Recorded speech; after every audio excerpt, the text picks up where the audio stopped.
नमस्कार, मैं हूं विद्यासागर। स्वागत है आप सभी का बिहार के इस बुलेटिन में। राष्ट्रीय लोक जनता दल के राष्ट्रीय अध्यक्ष उपेंद्र कुशवाहा विरासत बचाओ नमन यात्रा के मद्देनजर सासाराम पहुंचे। इस दौरान उपेंद्र कुशवाहा ने एक नुक्कड़ सभा को संबोधित किया और आरजेडी पर जमकर हमला बोला। उपेंद्र कुशवाहा ने कहा कि आरजेडी के लोग फिर से बिहार में अपहरण उद्योग को शुरू करने की कोशिश में हैं। साथ ही उपेंद्र कुशवाहा ने सीएम नीतीश कुमार पर तंज कसते हुए कहा कि सीएम नीतीश कुमार फिर से बैक गियर लगाकर बिहार को वापस उसी जंगल राज में ले जाना चाहते हैं। हमको लगा कि हम लोग के डिवीजन से कहीं 2005 के पहले वाले लोग आ गए तो फिर बिहार में अनर्थ हो जाएगा। और मुझको यह बात राजनीति में आलोचना झेल लिया हमने। मुझको लगा कि कुछ लोग आलोचना करेंगे, ठीक है, आलोचना सह लेंगे, लेकिन बिहार को तो कम से कम 2005 से पहले वाले लोगों के हाथ में जाने से हम बचा लेंगे। इसलिए हमने नीतीश कुमार जी के साथ जाना पसंद किया। हम गए नीतीश जी के साथ, उनके पीछे खड़ा हो गए, लेकिन हमको क्या मालूम था, हम तो आए थे नीतीश कुमार जिंदाबाद करने के लिए। अब नीतीश कुमार लालटेन छाप जिंदाबाद करने में लग गए तो मुझको लगा कि यह तो गलत हो गया भाई। वहीं रोहतास जिले में बीजेपी नेता सम्राट चौधरी ने नीतीश कुमार और असरुद्दीन ओवैसी पर जमकर हमला बोला है। सम्राट चौधरी ने नीतीश कुमार पर तंज कसते हुए कहा कि सीएम नीतीश अब बिहार में राजनीतिक फैक्टर नहीं है। साथ ही उन्होंने साल 2025 में भारतीय जनता पार्टी की सरकार बनने की बात कही। सम्राट चौधरी ने ओवैसी की बिहार यात्रा पर कहा कि बिहार में ओवैसी की यात्रा से कोई फर्क पड़ने वाला नहीं है। के दौरा से बिहार पे क्या फर्क पड़ना है, ये देखिए अब तय हो चुका है कि बिहार में 24 के चुनाव में, क्योंकि नीतीश कुमार कोई अब राजनीतिक फैक्टर नहीं रहा और 25 में नीतीश कुमार जी की विदाई होनी, तो ये तय है। तो 2024 में 40 के 40 सांसद जीतेंगे और 25 में भारतीय जनता पार्टी की सरकार बनेगी। सदन में भी सर हंगामा होता है कि मैं दलित नेता को विजिट करेंगे, क्या लग रहा है? गाली दी गई विधानसभा में देखिए, भारतीय जनता पार्टी इसकी बहुत निंदा भी करती है। वहीं केंद्रीय गृह मंत्री अमित शाह 2 अप्रैल को नवादा आ रहे हैं। अमित शाह नवादा के हिसुआ में एक जनसभा को संबोधित करेंगे। अमित शाह के दौरे से पहले गृह राज्य मंत्री नित्यानंद राय ने कार्यक्रम स्थल पर पहुंचकर तैयारियों का जायजा लिया।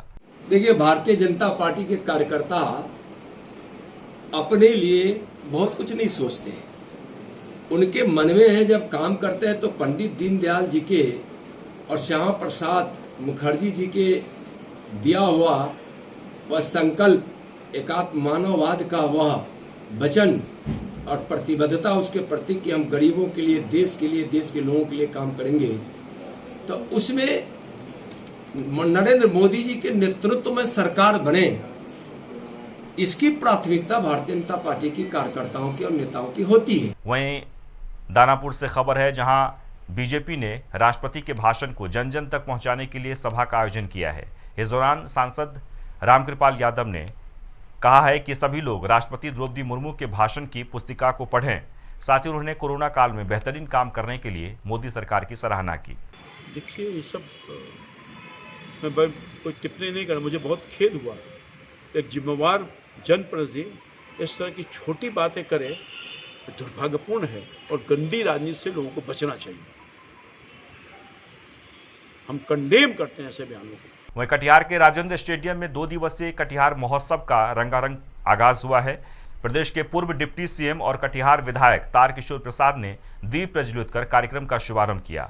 महोत्सव में बॉलीवुड के मशहूर सिंगर कुणाल गांजावाला ने अपने गायन से श्रोताओं को मंत्रमुग्ध कर दिया। कार्यक्रम के दौरान जिला प्रशासन के सभी अधिकारियों के साथ डीएम, एसपी और सैकड़ों की संख्या में लोग उपस्थित रहे। बता दें कि 22 मार्च यानी बिहार स्थापना दिवस के अवसर पर यहां सांस्कृतिक कार्यक्रम का आयोजन किए जाएंगे और इसी को लेकर तैयारी की गई। वहीं भागलपुर पर्यटन विभाग बिहार सरकार द्वारा 2 दिवसीय विक्रमशिला महोत्सव का आयोजन किया गया। जिलाधिकारी सुब्रत कुमार सेन और वरिष्ठ पुलिस अधीक्षक आनंद कुमार ने महोत्सव का उद्घाटन किया। कार्यक्रम में मशहूर गायक अल्ताफ राजा शिरकत करेंगे और कई कलाकार अपनी कला का प्रदर्शन करेंगे। साथ ही स्कूली छात्राएं सांस्कृतिक कार्यक्रम में हिस्सा लेंगी। वही खबर मधेपुरा से है, जहां बीएन मंडल विश्वविद्यालय से लापरवाही की मामला सामने आई है। दरअसल बीएन मंडल विश्वविद्यालय के पीजी साइकोलॉजी की एक छात्रा के बीच में पढ़ाई छोड़ने के बावजूद विश्वविद्यालय ने फाइनल रिजल्ट जारी कर दिया। छात्रा की मार्कशीट जैसे ही सोशल मीडिया पर वायरल हुई तो छात्र संगठनों ने आंदोलन शुरू कर दिया। वहीं विश्वविद्यालय के कुलसचिव ने मामले में जांच का भरोसा दिलाया है। सत्र 18-20 में मनोविज्ञान विभाग का एक मामला सामने आ रहा है, जिसमें एक छात्रा ने सेकेंड सेमेस्टर में ही डिपार्टमेंट लिविंग सर्टिफिकेट ले लिया था, उन्होंने अपना नाम कटवा लिया था। उसके बावजूद फोर्थ सेमेस्टर का अंक पत्र एडवांस में छाप करके विश्वविद्यालय प्रशासन देने का काम कर रही है।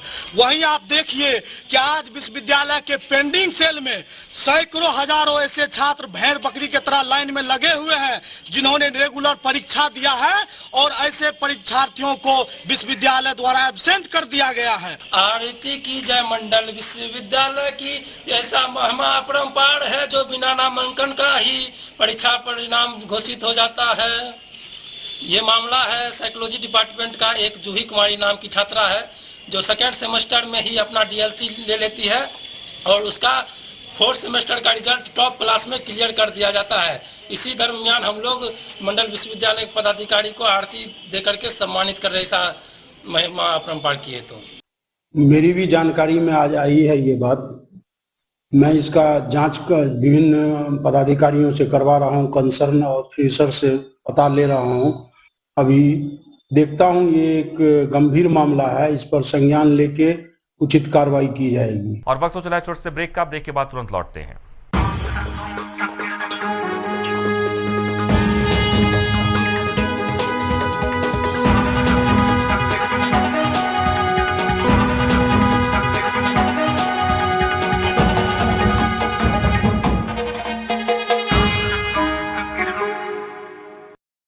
ब्रेक के बाद आपका स्वागत है। वहीं कैमूर जिले में सुनहन थाना क्षेत्र में पुलिस को संदेहास्पद स्थिति में एक युवती का शव मिला है, जिसके बाद पूरे इलाके में हड़कंप मच गया। जिला परिषद सदस्य विकास सिंह उर्फ लल्लू पटेल भी मौके पर पहुंचे। मृतका के पिता का कहना है कि उनकी बेटी पूजा करने के लिए गई थी, लेकिन लौटकर नहीं आई। साथ ही उन्होंने अपनी बेटी की हत्या का शक भी जताया है। पुलिस ने शव को कब्जे में लेकर सदर अस्पताल में पोस्टमार्टम के लिए भेज दिया है और मामले की जांच में जुट गई है। सुरेंद्र प्रजापति की बेटी 26 वर्षीय रूबी को उठाकर ले जाया गया और उसका हत्या कर दिया गया और लाश अभी भभुआ सोनहन थाना अंतर्गत झाड़ी में मिला। और इस तरह से माने अपराधियों का मनोबल कैमूर में इतना बढ़ गया है।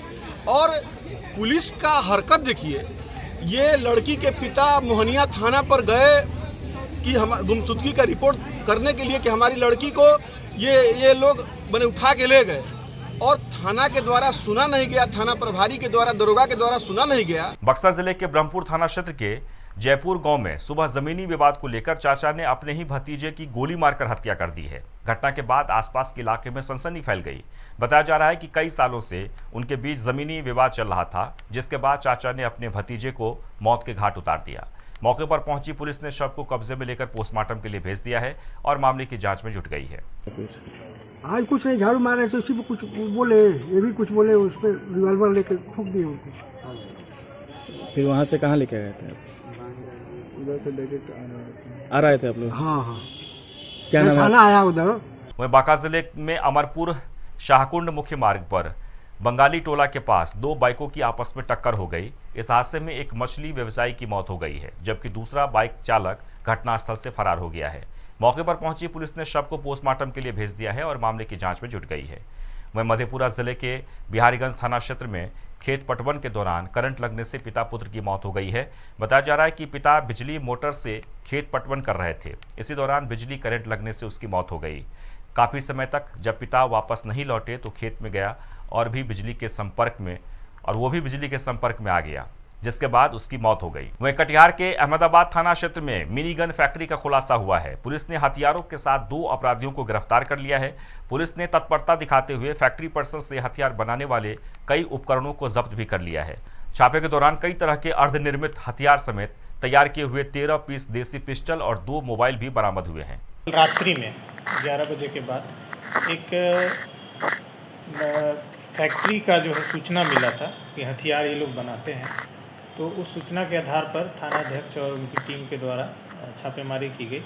उस छापेमारी में जो है ये पूरा जो सेटअप है, जो देसी जो हथियार यहाँ बनाते हैं लोग, वो पूरा सेटअप जो है बरामद हुआ। उसमें जो है 2 जो है देसी पिस्टल जो बना हुआ है, पूरा रूप से तैयार है, 13 पीस खोखा है। उसके बाद 2 पीस अर्ध निर्मित बट है। उसके बाद मशीन है, रेती है, सरसी है, मतलब पूरा जो सेटअप है वो बरामद हुआ है। और इसमें 2 लोग को डिटेन किया गया है, एक फरार है। उनकी गिरफ्तारी के लिए छापेमारी हम लोग कर रहे हैं और इन सब पर जो है विधिवत कार्रवाई हम लोग कर रहे हैं। और इसी के साथ ही बिहार के इस बुलेटिन में बस इतना ही, लेकिन आप बने रहें TNP न्यूज़ के साथ। नमस्कार।